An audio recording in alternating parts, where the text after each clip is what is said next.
Halo semua, bertemu lagi dengan saya El Asamau.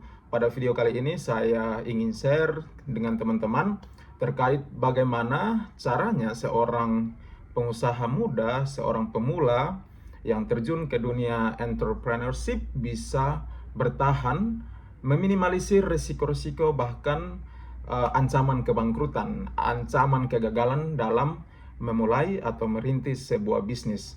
Nah, sebelum kita lanjut, mohon bantuan dari teman-teman semua untuk subscribe, share, dan komen, like channel ini biar saya terus berbagi konten-konten yang positif, yang bermanfaat untuk teman-teman semua.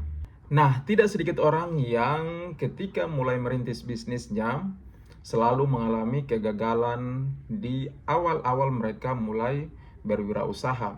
Dan mereka sebagian besar akhirnya menyerah karena sudah menghadapi sebuah tantangan di depan.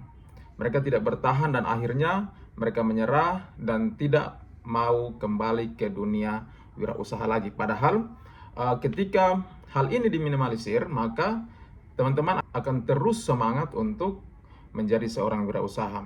Nah, apa yang harus dilakukan oleh teman-teman sehingga tidak mengalami kebangkrutan atau mengalami kegagalan di awal usaha? Tentu saja saya yang berbicara ini juga sudah sering sekali mengalami kegagalan pada beberapa jenis usaha yang coba saya rintis.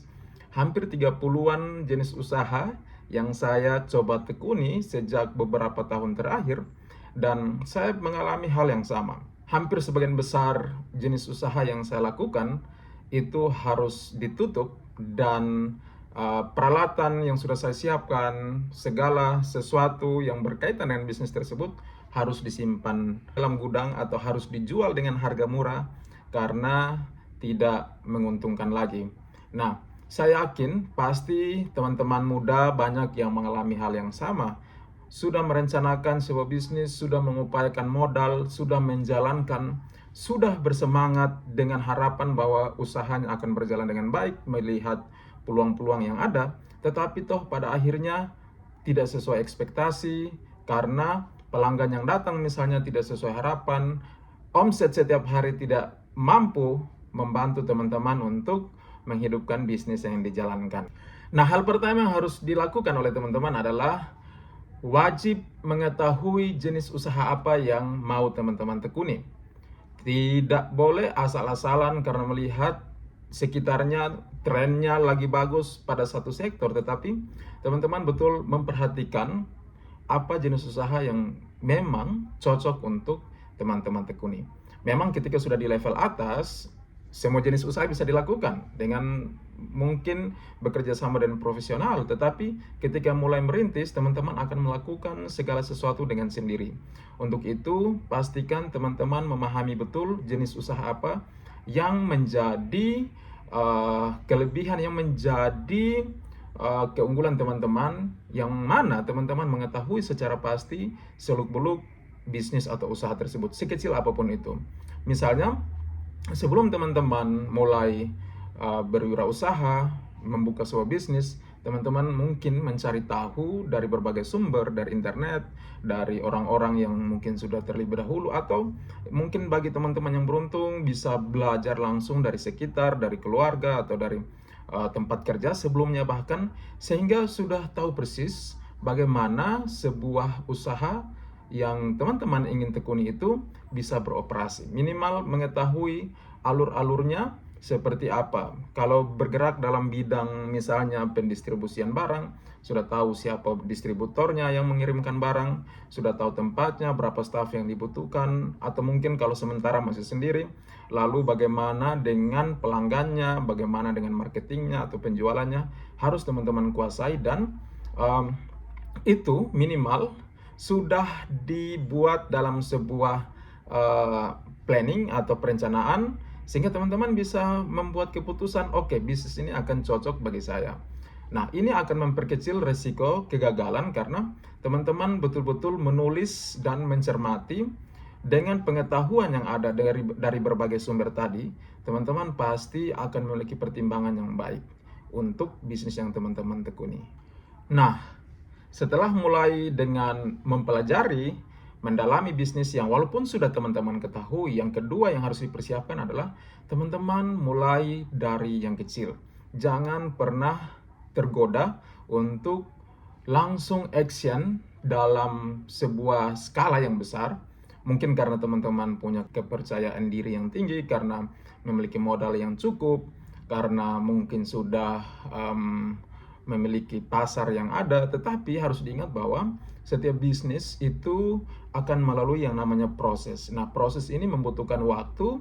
Dalam waktu-waktu ini teman-teman akan membutuhkan sebuah momen untuk belajar, untuk mengembangkan, untuk mengetahui setiap aspek yang menunjang bisnis atau pekerjaan teman-teman, sehingga bagi teman-teman jangan dulu langsung action dalam jumlah yang besar, kecuali kalau teman-teman hanya misalnya mengambil bisnis usaha waralaba yang mungkin sudah berjalan, sistemnya teruji. Tetapi selama teman-teman bermulai dan baru membangun sistemnya sendiri, maka disarankan mulai dari kecil.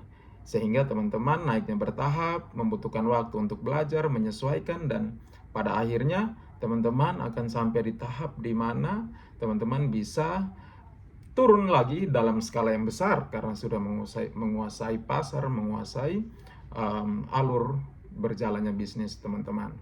Yang ketiga, setelah teman-teman pelajari lebih dalam, setelah teman-teman action dengan langkah yang kecil, teman-teman juga harus pertimbangkan untuk mempersiapkan agar usaha ini minimal dalam 3 bulan berjalan itu bisa berjalan walaupun tanpa ada income sama sekali. Artinya, modal yang disiapkan atau sumber barang yang disiapkan harus benar-benar teman-teman persiapkan. Sehingga apa? Sehingga di waktu-waktu awal orang belum mengenal bisnis teman-teman, atau stok belum memenuhi, atau mungkin ada kendala-kendala lain, teman-teman bisa tetap survive.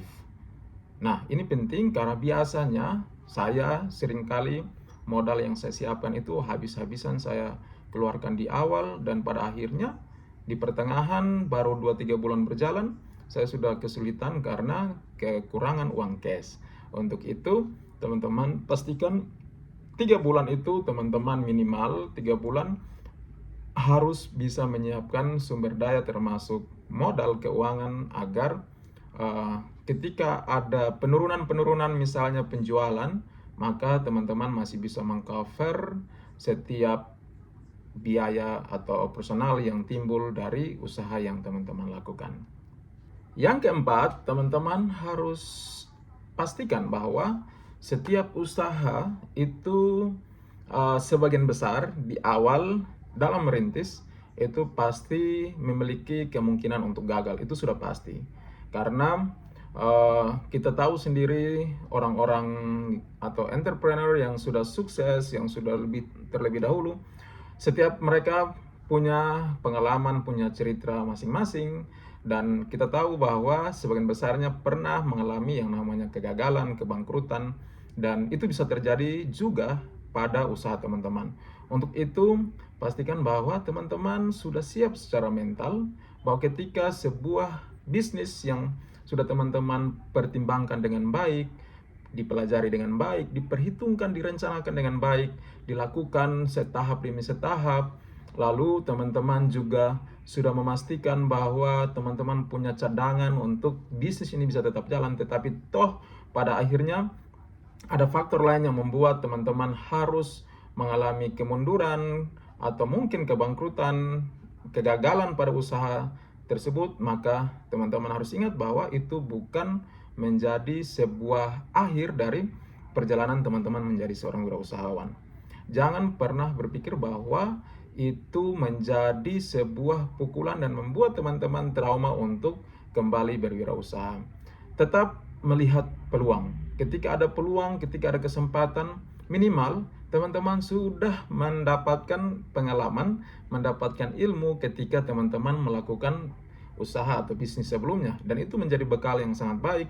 Teman-teman sudah belajar dan bisa dipakai oleh teman-teman untuk bisnis-bisnis teman-teman selanjutnya. Jangan sampai teman-teman kapok dan tidak mau berwirausaha lagi. memang kita pasti akan kecewa, kehilangan waktu, modal, kehilangan peluang, tetapi ya kembali ke kenyataan yang ada bahwa setiap orang bisa bangkit lagi dengan semangat untuk terus berwirausaha, maka pasti akan mendapat momentum yang pas untuk dia bisa mengembangkan usahanya. Saya sendiri selama ini coba berwirausaha, jatuh bangun, tetapi tetap saya lakukan, dan ada beberapa usaha yang memang menghasilkan, ada banyak yang tidak menghasilkan, tetapi saya terus maju. Saya yakin bahwa suatu saat mungkin saya akan sampai di titik di mana itu adalah menjadi sebuah puncak tujuan saya. Untuk itu, teman-teman jangan sampai putus asa, putus harapan untuk maju terus, berusaha terus, walaupun teman-teman mengalami berbagai kegagalan, kehilangan, kebangkrutan. Tetapi saya yakin ketika teman-teman tetap semangat, peluang di luar sana masih terlalu banyak. Teman-teman dengan semangat yang ada, dengan peluang, dengan relasi, teman-teman pasti bisa memulai dengan bekal yang sudah teman-teman dapatkan, pengalaman dari bisnis-bisnis teman-teman sebelumnya. Untuk itu, tetap semangat. Itu beberapa hal yang bisa saya bagikan untuk teman-teman, semoga membantu. Dan sekali lagi jangan lupa share, like, dan subscribe channel ini biar saya terus berbagi untuk teman-teman semua. Salam dari saya, salam sehat untuk semua.